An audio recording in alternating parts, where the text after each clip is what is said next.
A Strange Man Hunted Me Through a National Park by u/Valerian Jedi. I was camping in the middle of nowhere in Washington near Mount Rainier. Like, not an official campground, just way out in the forest where I wouldn't have expected another human being for miles. One night, I wake up and hear something. I open my tent, and there is a guy sitting by where my fire had been right outside my tent. Nothing particularly noteworthy about the guy, just a fairly regular looking dude, and just sitting there a couple of feet from my tent. No bag or pack or anything with him, just a guy.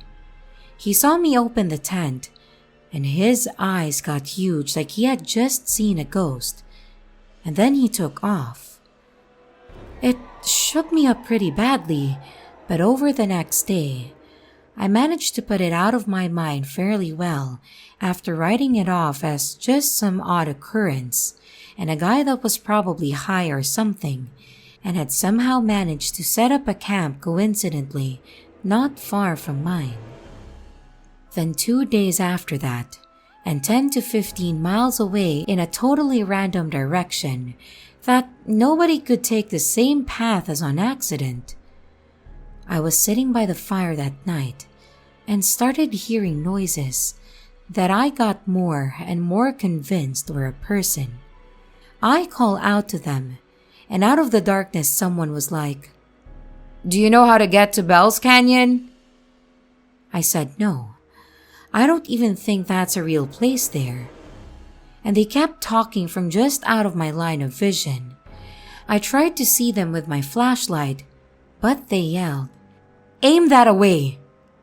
I got kind of spooked, but not wanting to piss off a potentially crazy person, so I did.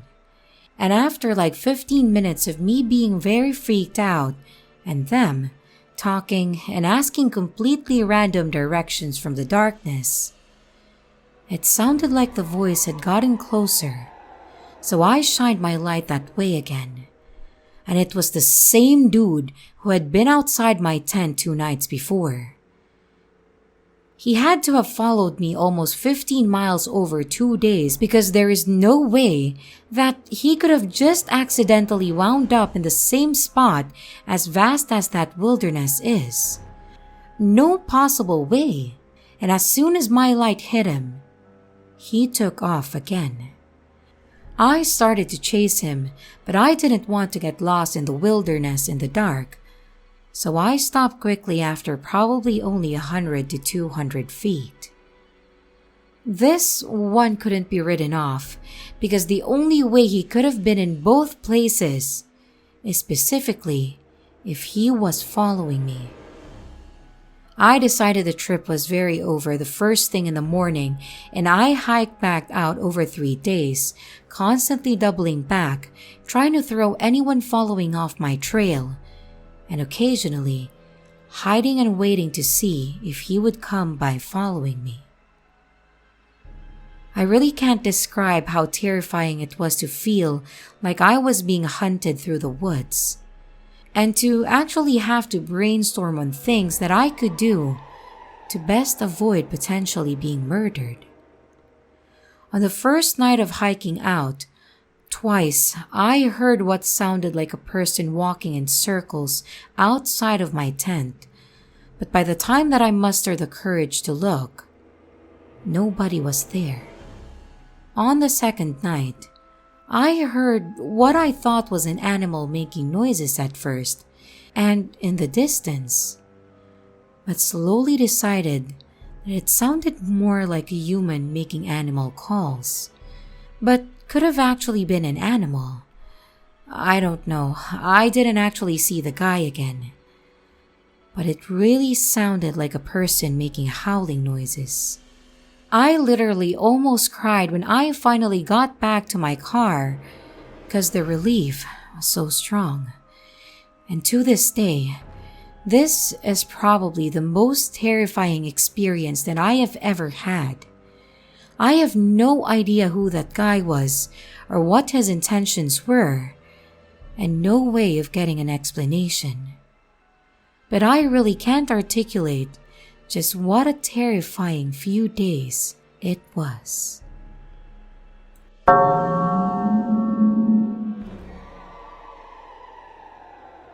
Strange Happenings in the Mountains of Washington State by U/Alexander Robb. I was hiking in the Olympic National Forest a few years ago by myself and my 2 dogs. We were 4 days in, around 20 miles at least, as a crow flies from even a known mountain road. I was camping at around 7,000 feet that night, or right where the tree line started thinning out. So, when we got to the campsite, a big open meadow on top of a secondary mountain, it was about an hour from sunset. My big dog usually runs around within proximity of the camp as I put the tent up, make dinner, or etc. But I noticed this time was a little different. He kept staring up the steep tree-filled mountainside, tail straight up, and barking. Not the type of bark when he sees marmots, not the excited way of saying, "Oh, you motherfuckers are lucky because I'd rip you all apart if my master wasn't here." You know, those high-pitched barks. But these sounded like unsure, concerned barks. Now, the day before, I had found a note left under a rock at the last landmark saying that there was a problem bear in the area that was harassing a party of campers a few days ago. And I myself had seen big cat tracks the day before, so I was rightfully concerned that this may be more than just ground squirrels. I decided to go climb some of the boulders at the foot of the hill while I took my time looking up the hillside for movement, and before I went to go hang my bear bag up there. They were the only trees around to hang the bag. I didn't see or hear anything, but my dog kept quietly whining like there was something up there. So, while still concerned, I started hiking up this steep hill to hang the bag. It was so steep that I had to use the trees to balance and lean against on so that I didn't go tumbling down, before making another 5-6 step push to the next tree that I could lean against. Anyway, I'm slowly making it up the hill or ridge, hopping from tree to tree to keep my balance. Then I get about 100 feet up the hill, and I hear a whole lot of big movement about 5 feet in front of me.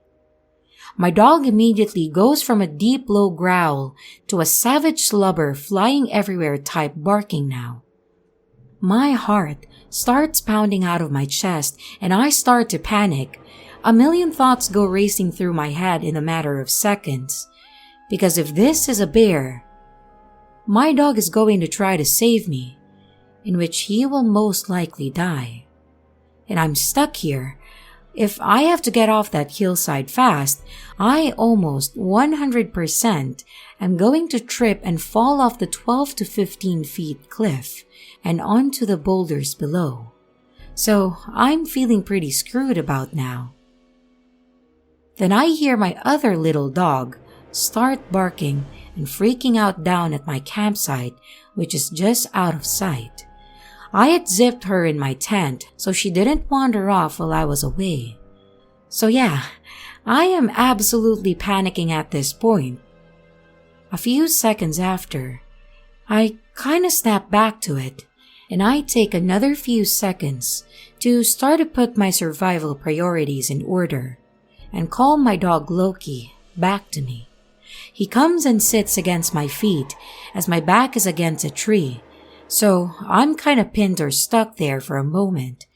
But my dog was seemingly trying to separate me from something up there, so I let him lean against me while I try to collect myself. This is when I realized that I had completely forgot that I had my headlamp on. I reached up so fast to turn my lamp on that I basically punched myself in the face. I'm having some serious adrenaline pumps going right now, so much so that my knees are starting to shake. I get my lamp on and peer up the hillside. I figure I'll at least get a reflection of the eyes of whatever is up there, peering. I kept peering, but nothing. But I had just heard something. We both did, and whatever it was didn't get away or sound like it had made it too far. I knew something was there, so I'm kinda just steadfast at this point. I need to know what is up there because I have to sleep here tonight. And I'm out in the middle of nowhere alone. Better to face it than wait like a sitting duck all night is my thought process. So yeah, as I'm looking up this hill, and at one point, my dog lunges forward and pinning me. He does a fake bluff charge up the hill about 15 feet, and I mean, he's snarling and foaming at the mouth at this point. As he does this, I finally see movement. Something moving up and breaking the line of the horizon or sunset. My dog's bluff made whatever it was blow its cover. So I'm zeroed in. I call my dog back and silently watch, and what I make out made my heart completely drop. There was a man, crouched about 75 feet directly in front of me, wearing not camo clothes, but some raggedy shit with a hood that blended into the environment perfectly, almost like a makeshift guile suit, but with his face exposed. I couldn't see his eyes, and his face was covered in dirt or something, but I knew we were staring right at each other at that moment. So I stare for what seems like minutes, no words at all. And I felt like I was trying to subconsciously convey that I was going to stand my ground, and I wanted him to know that I saw him. But I guess I was just too shaken to speak. As I am staring, my little dog back at the campsite started to bark her head off again, like she was scared.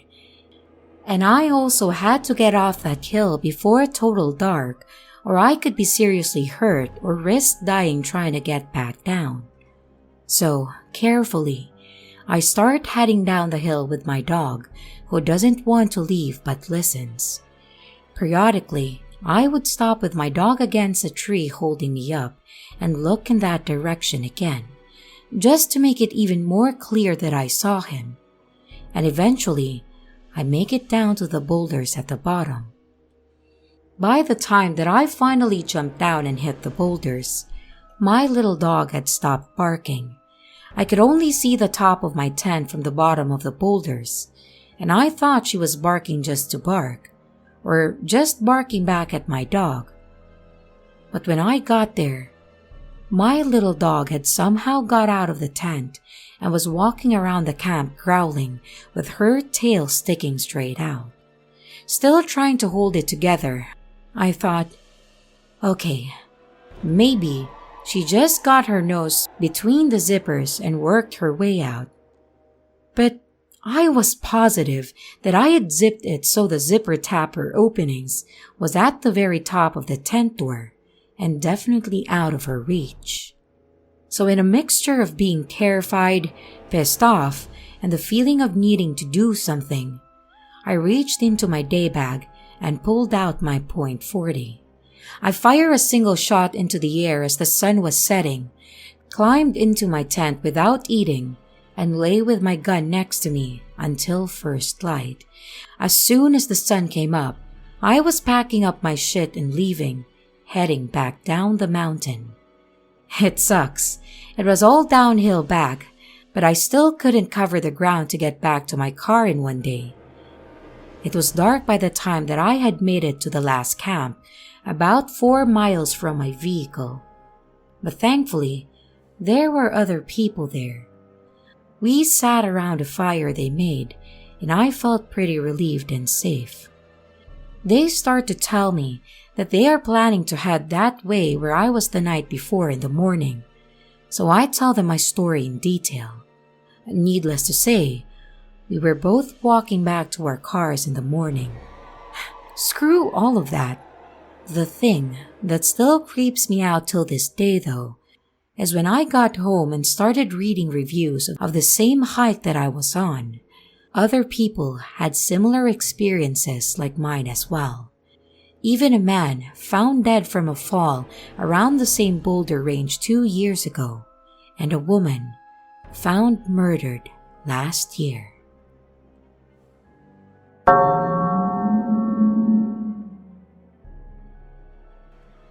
Terrifying Cave in the Middle of Nowhere by you/Ms. Robin Hood. What I'm about to tell you is the reason that I will never, ever enter a cave for the rest of my life, and why I will never leave the house without telling someone where I'm going first. 11 years ago, when I was still in college, my boyfriend and I were invited to go explore a cave with a couple that we've never met before.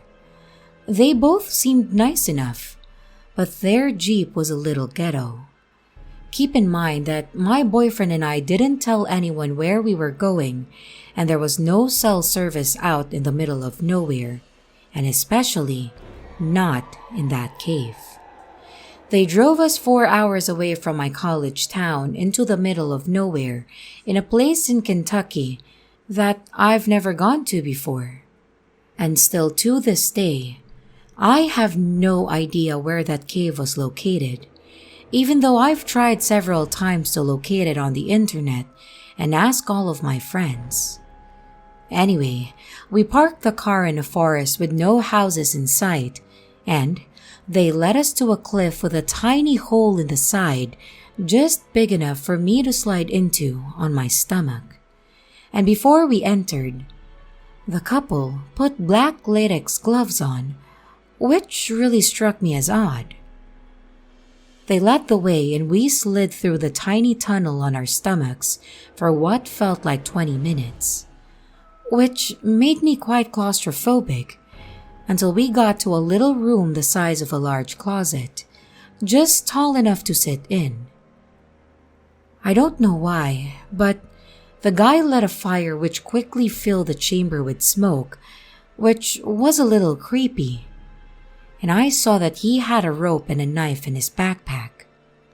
So we continued sliding on our stomachs for 10 more minutes down the cave tunnel until we finally entered a huge cavern with ceilings covered in stalactites 2 stories high. The cave went on forever and ever, and we walked and walked and walked in complete darkness with only 2 flashlights. And to my horror, I realized that the guy was holding a rock and kept looking back at me, and the girl was carrying a knife. At one point, the couple had made my BF and I lead the way, and we almost walked right into a deep hole. When I threw a rock into it, it felt like it fell forever until I heard it hit the bottom far below. I looked back to see the 2 strangers or couples whispering to each other, and the girl said, "Should we do it now?" They look up and see that I am watching them, and I see the man look to the girl and shake his head. Were they planning something bad? So we head down another path, and by this time, we've been lost for hours. But we finally find spray-painted arrows pointing that say, "Exit." But after a while, we realize that these arrows were made by some pranksters who put the arrows everywhere just to make people lost. Finally, I'm the first to see twilight at the end of a large tunnel, and we make it outside into the real world. I will never go anywhere with strangers, and I'll never go back into a cave. And I will never go anywhere without telling someone where I'm going. I swear, it's true, and I reported it to my campus security in around 2010. They still haven't gotten back with me.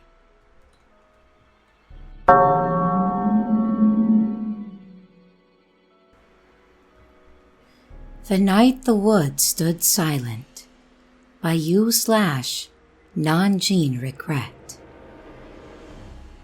Years ago, man, I am old, but let's say mid-1990s, I worked as a woodland firefighter while in the Army Reserves. I worked as a spotter. Basically, I was stationed in a giant fire tower in the middle of a national park. My job was just as it sounds. I would use binoculars and look out for fire, smoke, other telltale signs of fire. And my nearest compadre was 5 miles or so from me. My days consisted of working my shift, taking long walks around the fire tower, being on a lookout for anyone who might be having illegal fires, looking out for wildlife, and staying afoot of bears and wolves. The way our shifts worked back then was 1 week on, 1 week off. So we slept in the towers, cooked our food, and etc. There were nearby toilets and showers for us to use. One day, I came across an illegal bear trap, and I had several ranger friends. So, I safely set off the trap, then picked it up to take to the ranger station on one of my treks out for food in my Jeep. Poaching is illegal in the park and carried a big fine even back then and some jail time, but that did not stop poachers from trying. I heard rifle shots and headed back for my fire tower. We did have a rifle in the tower to be used in cases of emergencies. Just a few months back, a fellow spotter had been mauled to death by a grizzly, so each tower had been outfitted with a rifle. I looked with my binoculars, but I didn't see anything out of the ordinary. So, I radioed my coworker Ben, who was an older guy in the adjacent tower. He hadn't heard anything today, but had came across a few traps himself. That night, after a dinner of frank and beans and toast, I was writing to my future wife when I heard the rumbling of a truck. Thinking it may be Ben, because occasionally he made the truck over and we would crack open a soda and chew the fat for a bit. But instead, I saw 4 men with rifles get out of their truck. One looked around and leaned up against the truck, while the other 3 grabbed traps and began to set them up. I grabbed the rifle and my lantern and headed down the stairs. I was only 21, a farmer's son from a rural Virginia farming town, and even with 1 deployment behind me, I was naive. I should have called it into the Rangers, but instead, I thought that I could talk some sense into 4 dangerous men. I barely got a, "Hey, what are you doing?" out of my mouth before I was roughly shoved by rough hands. My lantern fell and I heard it crack. The rifle was kicked away from me and I felt the breath leave my chest when I was violently kicked in my stomach. I barely had caught my breath when I was grabbed by 2 of the men and was shoved forward into the woods. It seemed like we walked for miles, but in reality, it was probably only a mile. However, I noticed that there were no sounds. In the forest, it is rarely silent. It's a cacophony of sounds even at night.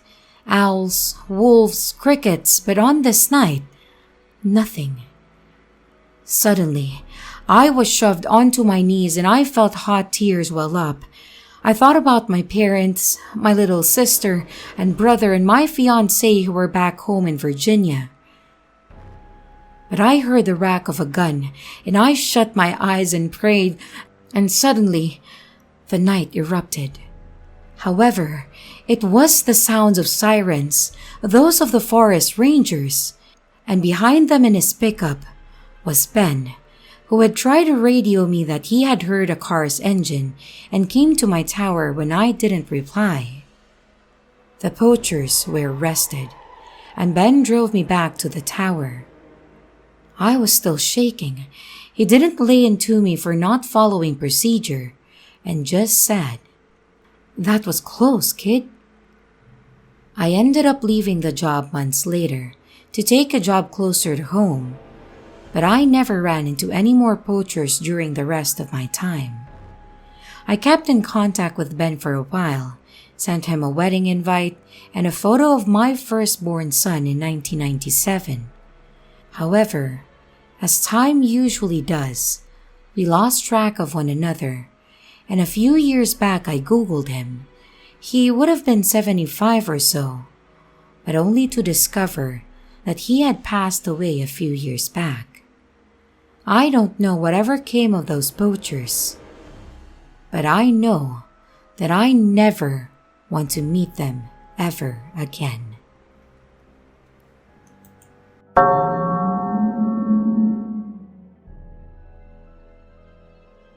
Weird horse cuffing in the woods at 1 a.m. I think somebody tried to follow us. By u/ILY Tinder 3W. For context, I live pretty far out in the middle of nowhere, and last night my brother visited me. We planned to drink but eventually ended up taking a late night stroll in the woods because why not? We did this plenty of times before, just with the difference that we usually hang out at his new place downtown, where there's no such thing as large wooded areas. So yeah, we were pretty excited to go into the forest for a change. As we were making our way up the hill and lost in some deep conversation, my brother abruptly stopped in his tracks. But before he could even explain himself, I knew exactly what he had heard. I heard it as well the second time. There was a quiet yet very distinct wet horse coughing, and it sounded like it wasn't too far away, maybe about a couple feet. Remember, it was past 1 a.m. and like I said, this is the middle of nowhere. It is extremely rare to run across another person in these woods, even at daytime. So without reconsidering once, we were like, "Hell no," and turned around and got the hell out of there. However, the weird shit didn't stop there. As we were finally back on the narrow dirt road leading home, we saw a bright light about a yard behind us. At first, we thought it was someone riding their bike with some kind of single light attached to it, when we realized that the light didn't move at all. In fact, it only seemed to get brighter to the point where it looked more like an actual truck headlight than your average flashlight. We eventually pointed our own flashlight back at it for a few seconds before the strange light went out just as suddenly as it had came on. I'm not sure we heard anything after that, but at that point, all we wanted was to get inside and away from whoever was out there with us.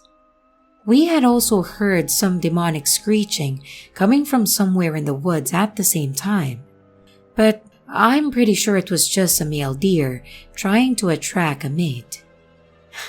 Great timing. Well, anyway, that's it for today. I just thought that I'd share this creepy encounter on here.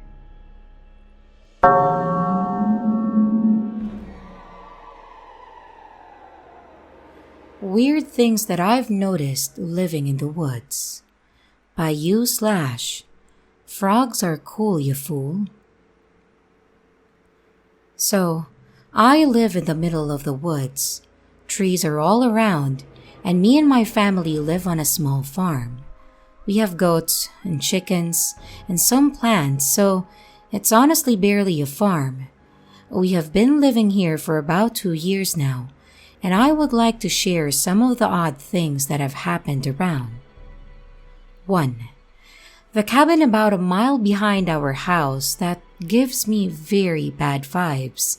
The man who lives there 2 weeks ago was driving his car towards my little sister as she was walking on the driveway, and he was calling her to come over to him. Number 2.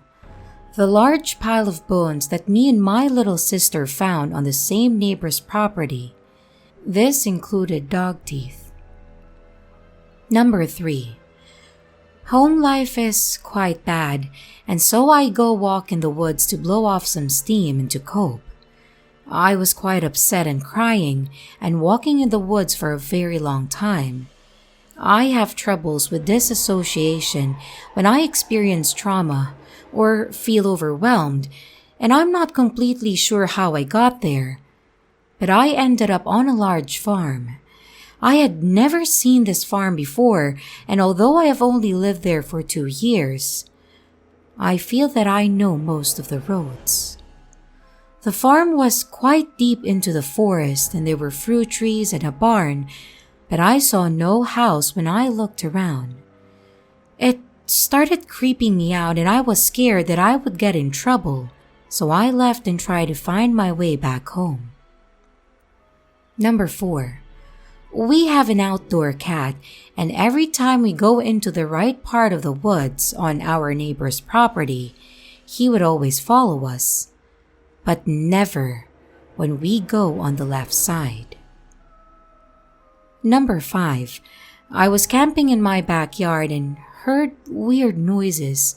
I had my dog with me because I didn't want to be outside alone, and he was whining and seemed kind of disturbed. It might have been an animal or something, but I'm not sure.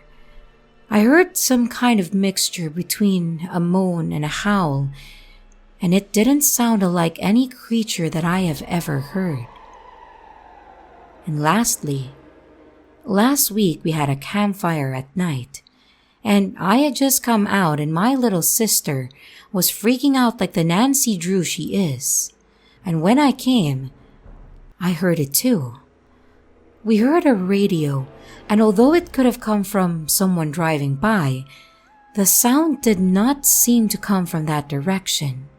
It seemed to be instead coming from the woods.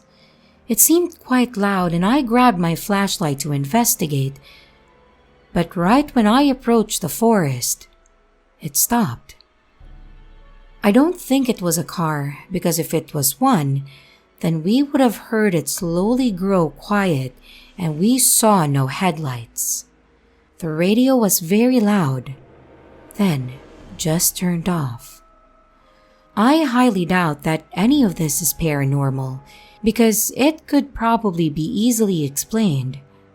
But such experiences freaked me out and definitely left me feeling unsettled.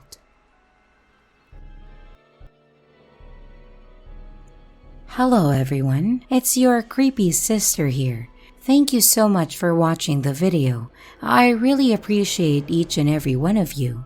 But I would also like to thank my amazing patrons, my top tippers, and my dearest channel members. Thank you very, very much. I really appreciate it with all of my heart. If you want to support the channel further, you could also choose to become a patron, a tipper, or a channel member. But remember, it's appreciated, but never a requirement. I would also like to announce that we have merch now. The link is in the description of the video, along with all my other social media links, like my Discord server, Twitter, Instagram, and others. You can connect with me and send your stories there. And don't forget to like and subscribe if you haven't yet, and comments are highly appreciated. And remember, your fear feeds me.